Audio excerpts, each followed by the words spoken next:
আজকে আমার অফিসে এক লোক আসছে, আয়সা বলে, হুজুর দুবাইতে এক চিটার, সে আমার কয়েক কোটি টাকা মেরে দিছে।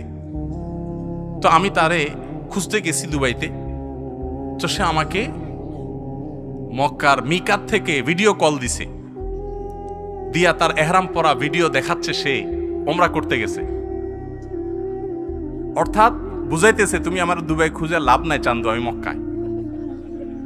তো সে ভিডিও কল দিয়ে দেখাইতেছে। তো আমার বলতেছে, হুজুর আমার একটু বুঝান, এই লোকটা ওমরা করতে গেছে কি দুঃখে, সে আমার মতো এরকম বহু মানুষের টাকা মেরে নিয়ে গেছে। সে দেখাইতেছে, দেখো তুমি আমার পিছনে লাগিয়ে লাভ না, আমি কিন্তু আল্লাহর ঘরে আছি।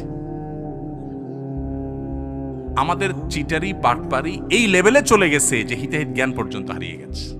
ঘরে ঘরে সততার চর্চা করবে। সততার লাভ কি জানেন? নগদ লাভ হইল মানসিক শান্তি।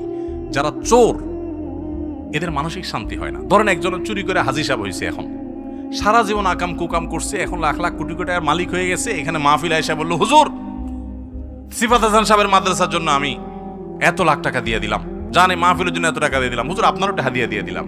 আমি খুশির চুটি বললাম, আল্লাহ আপনি হাজি সাহেবরে কবুল করেন, আল্লাহ হাজি সাহেবরে জান্নাতের একবারে জান্নাত পার করে জাহান্নামে পৌঁছায় দেন। আমি হয়তো অনেক লম্বা লম্বা দোয়াও করে দিব, আপনারাও বলবেন নারায়ে তাকবীর, সুবহানাল্লাহ, বলেন মাশাআল্লাহ, আলহামদুলিল্লাহ, কিন্তু আল্লাহর ফেরেশতা বলবেন তুই চোর। তুমি মানুষের চোখে ধুলো দিতে পারো, বাট তুমি দিন শেষে মানুষের রক্ত চুষে এই টাকা এনে এখানে ঢালছো, এটাতে মানুষকে খুশি করতে পারো, আল্লাহ খুশি হবেন না। আল্লাহ খুশি হবেন যখন এই টাকার মালিকের কাছে টাকা ফেরত দিবা।